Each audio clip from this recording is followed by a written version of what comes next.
Bonjour. Aujourd'hui, nous vous présentons un épisode qui n'a pas été très facile pour nous à préparer parce que, en fait, on s'est demandé comment le prendre. En l'occurrence, il s'agit d'une sorte de synthèse de ce qu'on a fait précédemment. Et tout simplement parce que on redescend du nord vers le sud. Cette fois, c'est un peu le retour, faut bien le dire. Et j'ai observé en regardant une carte simplement que cet épisode, il commence au Yukon. Et il termine en Alberta, mais principalement il s'agit de la traversée de la Colombie-Britannique. Et cette traversée va nous permettre de reprendre, de revoir un petit peu comme quand on fait à la fin de sa vie, on fait un retour sur les épisodes marquants de sa vie. Là, c'est un peu le retour sur les épisodes marquants de notre expédition dans le Grand Nord. Et on a revu des sapins, des lacs, des ours, etc. Et c'est ce qu'on va vous raconter aujourd'hui. On reprend donc un petit peu au nord de Whitehorse, on reprend la route vers le sud et on va simplement voir au bord de la route tout ce que je viens de dire, c'est-à-dire principalement des paysages du Grand Nord et on va Très rapidement, s'éloigner. on s'est garé parce que tu as vu une sorte de petite île. Donc tu m'as dit, ah, on va lancer le drone. Oui, on a pris du temps pour faire des vues de drone qu'on n'avait pas faites jusqu'à présent. Parce que les lacs, je dois dire qu'on n'a pas forcément toujours très bien réussi à les photographier. Les lacs vus du sol sont toujours un petit peu horizontaux. Ils peuvent être jolis au niveau des couleurs, mais on a du mal à les faire ressortir plein cadre. Évidemment, dès qu'on prend un peu de hauteur, c'est une histoire différente. Et on a remarqué que sur beaucoup de lacs, il y avait des petites îles qui étaient parfois très jolies. Et donc on a cette fois pris le temps. On était un peu moins tenu aussi par le temps. On a pris le temps de s'arrêter pour faire des plans qu'on n'avait pas fait jusqu'à présent. Ce qu'on a revu aussi, ce sont des ours tout simplement. Ouais, on a vraiment été gâtés parce qu'on en a vu toute la descente. On a vu un jeune grizzly, c'était pas un bébé puisqu'il était tout seul, il n'y avait plus sa mère, je sais pas, 4-5 ans, qui est venu en broutant vers Oscar, qui nous a regardé quand même un moment. On faisait pas de bruit, on se tenait un peu à carreau et puis il est remonté du fossé et il a regardé Manu par la fenêtre et il est venu devant et il a posé ses petites pattes sur le tableau de bord et on a été tellement surpris que la prise de vue est nulle parce que j'avais des reflets de tous les trucs qui traînent sur le tableau de bord, il faut bien le dire. Et du coup, j'avais du mal à le voir, mais ça, c'était quand même vraiment très mignon. On a vu une maman avec ses deux petits. On a vu deux frères, plus loin aussi, qui traversaient la route. Enfin bon, c'était un florilège d'ours. Notre objectif ours, globalement, on l'avait déjà atteint presque avant d'arriver en Alaska et a fortiori en Alaska même, avec la péninsule de Kenai. Mais ensuite, en redescendant, on ne savait pas très bien, à vrai dire, est-ce que les ours seraient déjà remontés dans les montagnes? Est-ce qu'ils auraient fini de pâturer dans l'herbe qui longe les bords de route? Non, en fait, on a revu un certain nombre. Et Remonter puis, dans les montagnes, c'est un peu tôt, oui. ouais, c'est un peu tôt, mais enfin, sans être en haut des montagnes, ils auraient pu prendre un peu de distance par rapport à la route. Ils viennent brouter au bord de la route aussi parce que comme Tant c'est qu'il y a des fleurs, ils fauché, viennent. ouais, mais comme c'est fauché, en fait, c'est un espace pour eux qui, quand ça pousse au printemps, l'herbe non encore fauchée est très très bonne pour eux et très accessible. Donc une fois qu'ils sont habitués aux camions qui passent et aux véhicules qui passent au bord de route, ils n'ont aucune raison de se priver, ils se gavent à ce moment-là. Et je ne savais pas s'ils n'auraient pas tout brouté à ce moment-là, ils seraient repartis un peu simplement dans les bois, en fait, sans aller dans la montagne. Les ours sont assez présents dans notre histoire de traversée de la Colombie-Britannique. Et ça tombe bien parce qu'on se dirigeait en fait vers un endroit où on pouvait à nouveau voir ces ours, mais dans des conditions légèrement différentes. Juste à la frontière entre le Yukon et la Colombie-Britannique, on s'est arrêté à un petit musée assez inattendu. On s'est arrêté d'abord passer la nuit. C'est près d'un petit village qui s'appelle Teslin, où on avait dormi à l'aller. On s'est arrêté exactement au même endroit. Et le matin, juste avant de partir, Manu m'a dit, il y a quelqu'un qui a l'air en panne. Et en fait, il s'agissait d'un très vieux monsieur qui avait crevé. Donc Manu lui a donné un petit coup de main. Et nous sommes ensuite allés visiter un musée. D'ailleurs, c'était pas sans rapport. Hein. Oui, exactement, parce que sa femme nous a dit, allez donc voir le musée, vous allez voir, c'est extraordinaire. les musées, on vous en a pas montré beaucoup parce qu'on n'en fait pas beaucoup, donc on s'est dit c'est l'occasion. Et effectivement, c'est un très joli musée sur la vie et le parcours de George Johnston et qui est très bien fait. Oui, simplement parce que le personnage de Johnston c'est un personnage d'original, hein, qui a eu une vie particulière. Donc ce petit musée relate sa vie en quelques salles. Parce que les Tlingits, d'après ce que j'ai compris, ont plus ou moins été chassés d'Alaska par l'arrivée des Russes, Oui. qui limitaient la capacité qu'ils avaient à vivre en tant que trappeurs, parce que les trappeurs russes étaient en Alaska. Oh, regardez à quoi ça sert les petits mignons écureuils qu'on voit sur la route et qu'on manque d'écraser tous les 100 mètres. Mais eh ben, quand on en a écrasé suffisamment et qu'on les coupe, eh ben ça fait je sais pas quoi, un manteau, un tapis. Donc les Tlingits ont été chassés à l'intérieur des terres et ils se sont réfugiés par ici, et donc ils ont occupé ce territoire du Yukon d'une manière assez simple, hein, parce qu'ils avaient ce qu'ils appellent des settlements, des sortes de mini-villages répartis un peu partout sur le territoire, mais il n'y avait pas de route. Vraiment, ils communiquaient avec Whitehorse principalement par un bateau qui venait pendant l'été simplement. Et George Johnson, lui, il avait compris ce que c'était qu'une automobile, ce qu'on pouvait en faire, et donc il a eu l'idée un peu saugrenue d'acheter une automobile, d'apprendre à la conduire et de la conduire sur le Et lac d'apprendre gelé, à la conduire, il a pris 15 minutes de leçon. sur la piste de l'aéroport. Enfin, c'était pas une piste, c'était pas goudronné évidemment. Et voilà. Et Et une fois, il est tombé dans la glace quand même. Et comme il avait aussi, donc c'était un homme curieux, il avait un intérêt pour la photographie, il a acheté un appareil photo, il a appris à s'en servir, et ça a été une clé en fait pour l'existence de ce musée, parce qu'il a pris des photographies que personne d'autre n'a prises à l'époque, donc C'est incroyable, vraiment. dès les années 30. Et donc c'est un témoignage à nul autre pareil sur la vie des Tlingits à ce moment-là, à cet endroit-là. C'est la Chevrolet d'origine qui a été restaurée. Elle a été gardée pendant 32 ans par George. Elle a roulé principalement sur la glace, cette voiture. C'est pour ça qu'elle était peinte en blanc pour la camoufler. Et ensuite, il a fait construire par les villageois une route d'environ 8 km, hein, autour du village qu'ils habitaient. Et ils faisaient taxi, ils faisaient payer 1 ou 2 dollars selon la distance. Les 5000, donc les 8 km en gros de pistes qu'il a fait aménager pour cette voiture, maintenant, elles sont sous la Alaska Highway que nous on parcourt avec Oscar, hein. Elles ont servi de point de passage de Alaska Highway. Et ensuite, au bout de 32 ans, il l'a rendu au vendeur Chevrolet chez qui il l'avait acheté pour acheter un pick-up, hein. Et je pense que, attendri par l'histoire, le vendeur a essayé de la restaurer, et puis ensuite il en a fait don au musée. Oui, parce que le musée dans lequel on se trouve existe quand même depuis 1975. Très bien fait ce musée. Ils ont même reconstitué la petite cabane qui servait d'épicerie que Johnston avait installée. Et puis après, on a roulé, on a traversé des forêts de pins et de sapins très jolies, que j'aime beaucoup, moi, du Canada.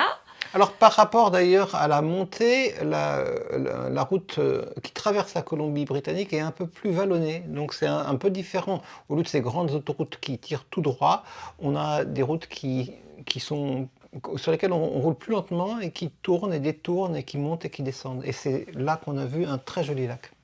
Oui, on cherchait un endroit pour bivouaquer. Et c'est pas facile quand même, parce qu'il y a beaucoup d'ours un peu partout. Donc, pour le coup, moi, j'aime pas trop qu'on se mette n'importe où. J'aime bien que ce soit des endroits ouverts. Et je suis pas très tranquille parce qu'on est dans une zone où il y a des ours. Enfin, j'avais un soupçon et maintenant j'en suis sûre. Puisque nous avons ici une première trace, ici une deuxième trace, une troisième et une quatrième. Peut-être que celle-ci, on voit mieux le pouce. Voilà. Donc, dans ces cas-là, il faut parler fort et il faut chanter.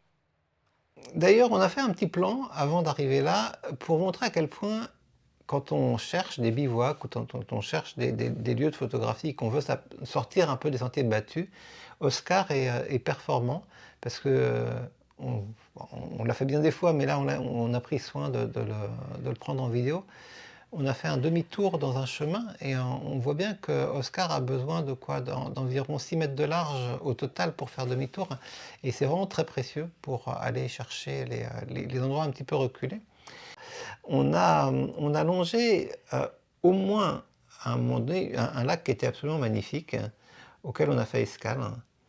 Et là, il s'avérait qu'il y avait un terrain de camping près du lac Hope. Donc nous sommes descendus. Et finalement, c'est pas du tout par radinisme, mais tout de suite on s'est dit qu'on n'allait pas dormir là parce qu'il n'y avait pas de douche. Donc quand il n'y a pas de douche, on voit pas l'intérêt de payer un camping puisqu'on peut se laver nous-mêmes dans Oscar. Mais c'était assez joli. Les gens, il y avait des jeunes qui étaient là, c'était très sympa. Et on s'est dit, on va envoyer le drone. Et là, quelle ne fut pas notre surprise quand, à travers la caméra du drone, nous avons découvert ce qui se passait sur le lac. Et c'était absolument magnifique. Alors pour ceux qui connaissent, ça fait penser à la Micronésie, c'est-à-dire un semis de petits îlots plantés dans une eau turquoise. Et on les a vus en fin de journée. Je pense que c'est encore plus spectaculaire au milieu de la journée. Mais en tout cas, c'est vraiment un endroit incroyable, ce Lac of Good Hope. Qu'on trouve là. Alors il faut y venir parce qu'il est quand même sacrément isolé. Mais d'ailleurs, il y a pas mal de Canadiens de Colombie-Britannique. Les Canadiens aiment bien la nature en général. Ça fait un peu cliché, mais c'est quand même vrai. Et c'est un lieu de villégiature pour eux, c'est-à-dire les gens qui viennent de Vancouver, par exemple, ou d'Edmonton, qui vont passer une semaine ou 2 semaines de vacances là, ont tout ce qu'il faut pour camper. Et en tout cas, c'est vraiment un super bel endroit, ouais. Très très très joli lac. On est arrivé, Manu vous l'a dit, en fin de journée. Du coup, à part filmer au drone, on ne pouvait pas faire grand-chose. Si on était arrivé plus tôt, je pense qu'on aurait pris un canot. Pour aller voir, c'était tellement joli. Enfin, des couleurs turquoises, un camailleux de bleu, de vert. Enfin, c'était fabuleux. Et puis ensuite, comme il était tard et que la nuit tombait, on a roulé un tout petit peu pour bivouaquer. Et là, c'était bien sympa, ma foi, c'était ouvert. Même s'il y avait eu des ours, on les aurait vus arriver. Manu a fait un petit feu. Et quand on s'est installé près du feu, on a eu la visite d'un petit renard roux. Bien maigre, lui aussi. On voyait que c'était le début qu'il fallait qu'ils se nourrissent, les renards. Et les renards, on allait les retrouver un peu plus loin, au bord de la route. On avait raté un terrier de renards d'eau qui nous avait été signalé, mais au mauvais endroit. Environ 2 mois avant, et on avait toujours regretté. On avait passé une journée entière à chercher un terrier qu'on n'avait jamais trouvé, et là on l'a trouvé au bord de la route. On passait à toute allure, toute allure à vitesse normale, mais pour Oscar c'est quoi, 70 km/h, 80 km/h sur ce genre de route maximum. Et hop, j'ai vu, mais je l'ai vu en étant à son niveau, quoi. Hop, la tête du petit renard qui était là, et ensuite on s'est arrêté plusieurs heures. Après on l'a cherché parce que Manu l'avait vu, mais imaginez-vous en forêt, tous les endroits se ressemblent, donc on est passé plusieurs fois. Et on a fini par retrouver ce terrier avec 2 petits renards. Toi, t'as vu la maman? Oui, j'ai vu la scène. Ouais, et moi non, j'ai vu que les 2 petits renards, il y en a un qui est rentré dans le terrier, qui s'est planqué, qu'on n'a pas revu. Et ensuite, vous allez voir comment vivent ces petits renards dans des conditions quand même difficiles.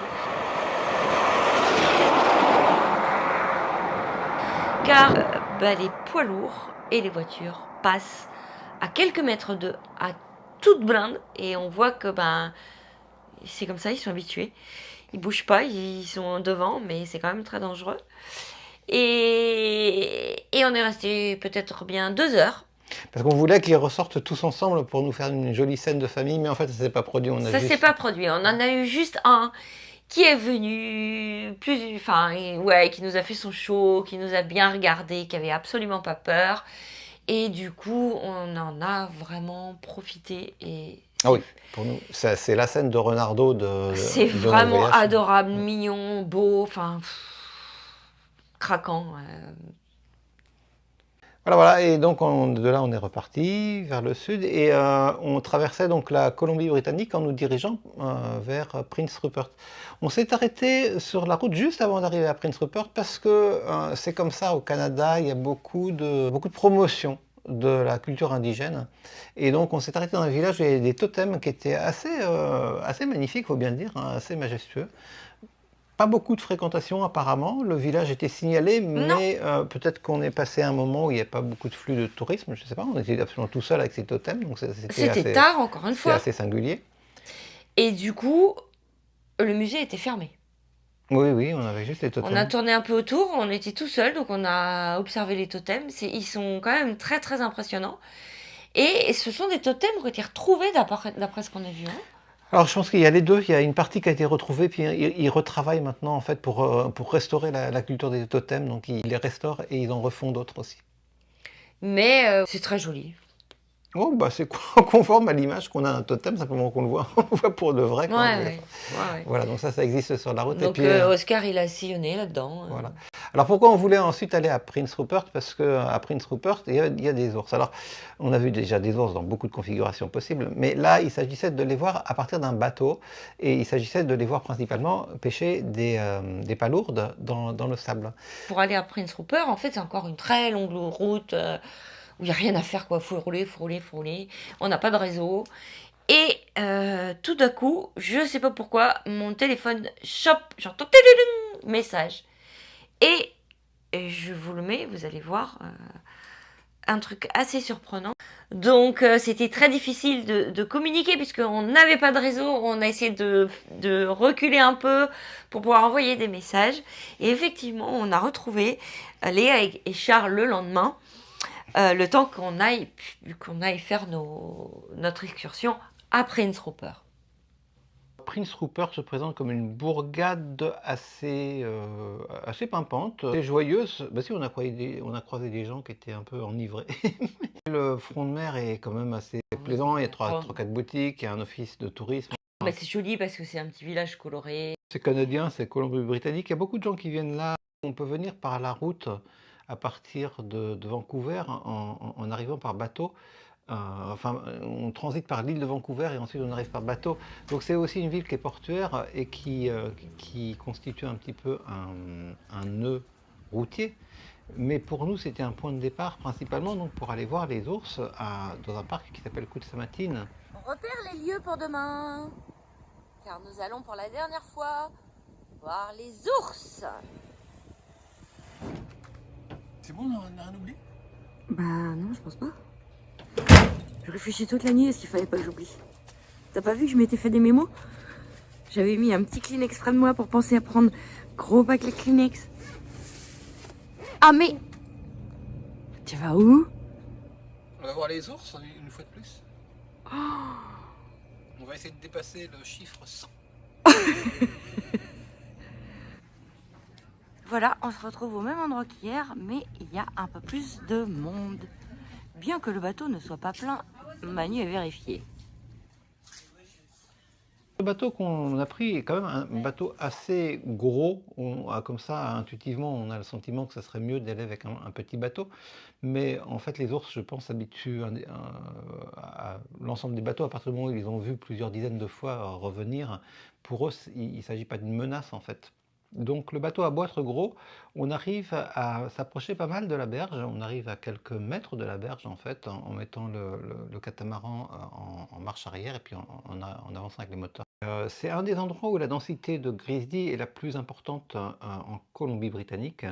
Elle est moins importante qu'en Alaska, mais elle est assez importante localement. Et surtout, le parc de Kutsamatine, il est très réputé parce que ça fait longtemps qu'il est bien protégé et bien entretenu. enfin bien, les espèces qui y vivent sont supervisées, et donc c'est fait en bonne intelligence, à la fois au plan scientifique et touristique. Donc il y a une pression touristique, mais qui est assez légère, et c'est d'autant plus léger que la quasi-totalité des visiteurs font comme nous, c'est-à-dire viennent par bateau. Donc il y a assez peu d'interférences avec les ours au niveau du sol, puisque les ours s'habituent simplement à voir les bateaux au loin. Et donc le but principal, c'est d'aller voir les ours sur le long des berges. Alors on a vu à plusieurs reprises, en fait, l'idée c'est que pendant 1 ou 2 heures, hein, on vogue dans les fjords. On voit alors ce pourquoi on n'était pas venu, c'est-à-dire des baleines. On n'était pas venu pour ça, mais certains viennent spécifiquement voir les baleines. Nous, on a pris la visite des baleines en passant, et c'était Oui, il y en avait plein. intéressant. Ouais.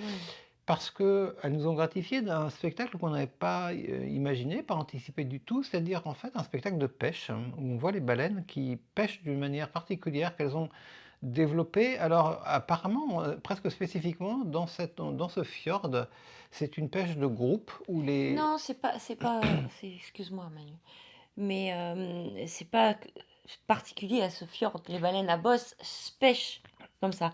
Par Ouais. contre, ce qu'ils ont découvert dans ce fjord, c'est qu'il y a eu un apprentissage. Voilà, c'est ça. Voilà. Et il y a une baleine dont on s'est empressé d'oublier le nom, mais qui est identifiable parce qu'elle a 2 taches blanches presque symétriques sur la nageoire caudale, qui est en gros la grande prêtresse de l'ensemble du groupe de baleines qui pêchent là, et qui apprend aux plus jeunes. Et donc on a exactement vu ça, en fait. On a vu ces baleines pêcher ensemble, et elles agitent l'eau, et Elles font des bulles. elles créent des murs de bulles en particulier, Voilà. pour faire comme une sorte de filet. nasse virtuelle autour des poissons qu'elles vont ensuite regrouper pour pouvoir les manger. Donc c'est assez marrant. Alors ça va assez vite, donc on n'a pas tellement le temps forcément de voir la tête sortir avec la gueule pleine de poissons.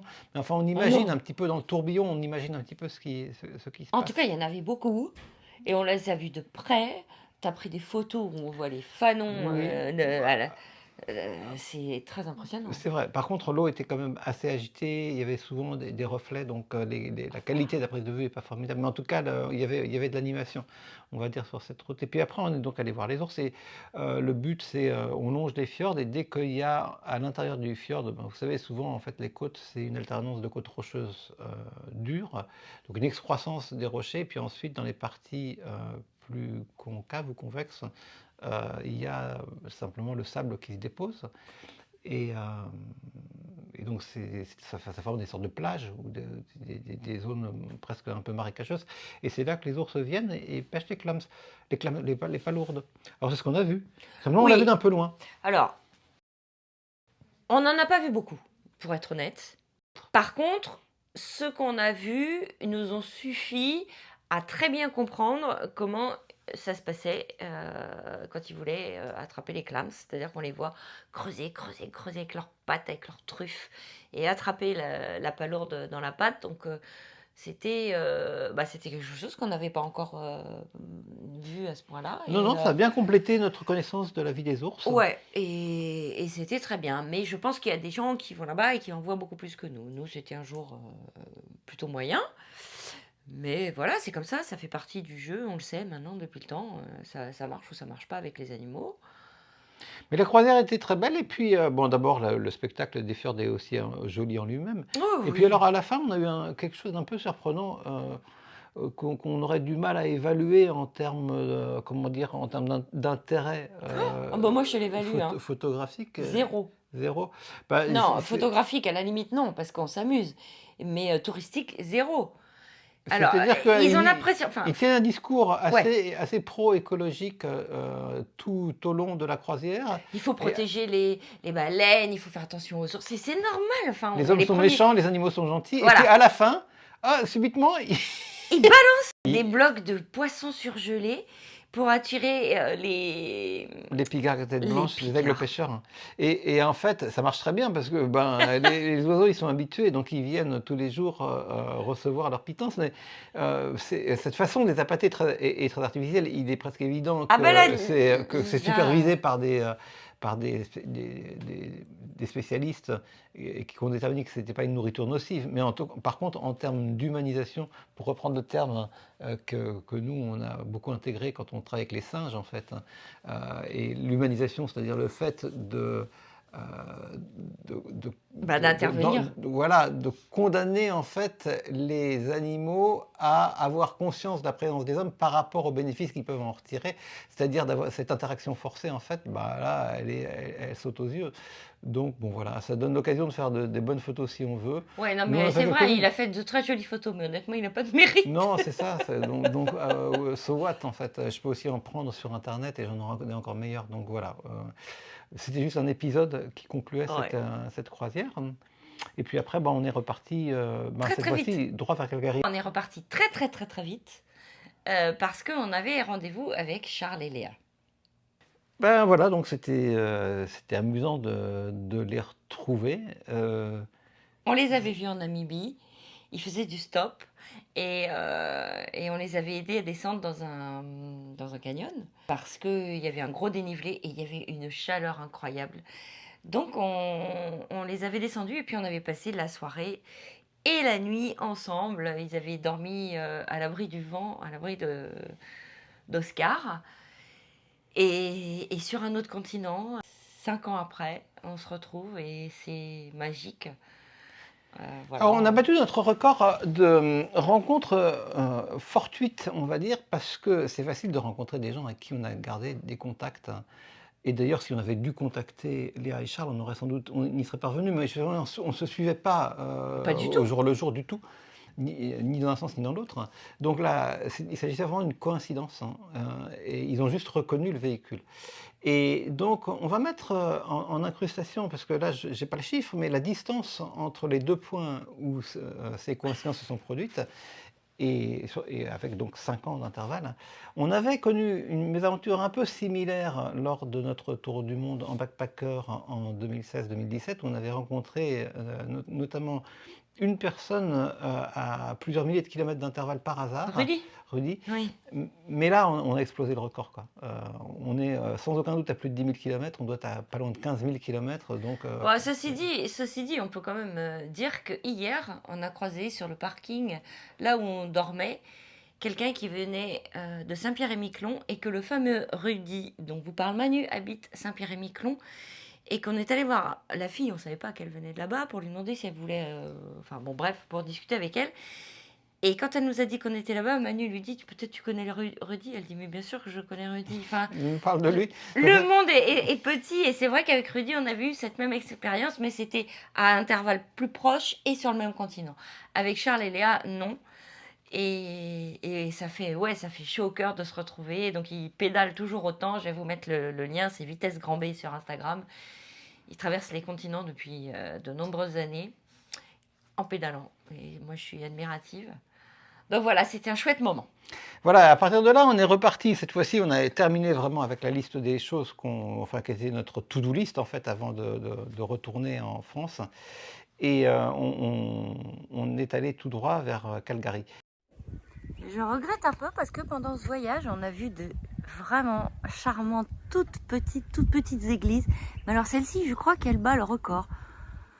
Regardez par rapport à Oscar, elle est minuscule, on va aller voir dedans.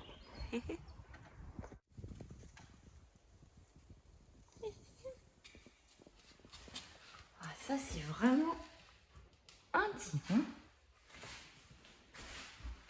C'est trop drôle.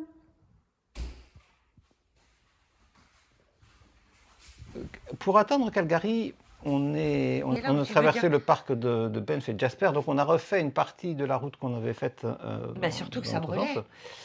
Oui, bien sûr, on a retrouvé, et c'est pour ça que je disais que l'ensemble de l'épisode, c'est un peu comme un résumé ou une synthèse de ce qu'on a vu, parce on est retombé sur des incendies, on est retombé sur Banff, on est retombé sur Jasper, on est retombé sur des ours, bref, on a l'impression que c'était quand même, et j'imagine pour des spectateurs que tout ça, fait comme un refrain, alors c'est ou bien lassant, ou bien au contraire, c'est fascinant par la répétition, mais en gros, ce qu'on a vu le long de la route, c'était à nouveau la même chose. On a très bien revu des ours à nouveau, et c'était presque le clou du spectacle d'ailleurs, parce que la façon dont on les a revus derrière Bench et Jasper, c'était presque l'une des meilleures en fait occasions de rencontre avec les ours.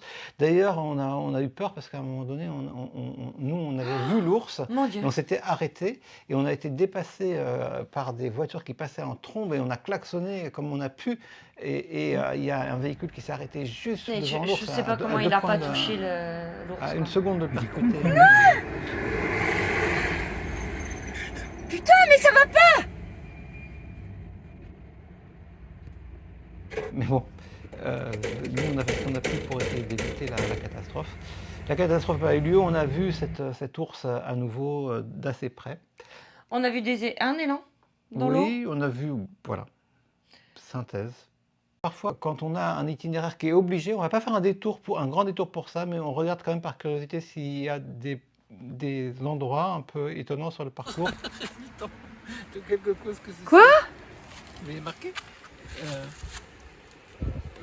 comme condition d'utilisation du parking, vous assumez vous-même tous les risques, Bah en fait, les risques de blessure ou de mort. c'est un peu normal. T'as vu comment il est le truc? Ça te donne pas envie de monter, hein? Bon, on va essayer quand même. Le sol, ça a l'air bon, hein? Déjà, on est venu avec des réserves parce que souvent ils nous disent viewpoint. Et en fait, en guise de point de vue, on a des arbres qui coupent pas. Mais là, eh ben, nous avons une vue sur le pont d'Hazelton. Qui avait la particularité d'être le plus haut ancien pont d'un certain type. Donc on s'est arrêté au pont de Hazelton. Voilà, mais c'est anecdotique dans notre parcours.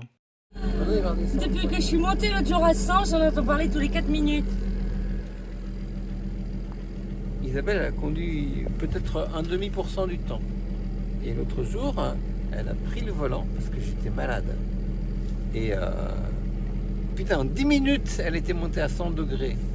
J'ai jamais vu ça. Mais là, tu viens de monter à 100.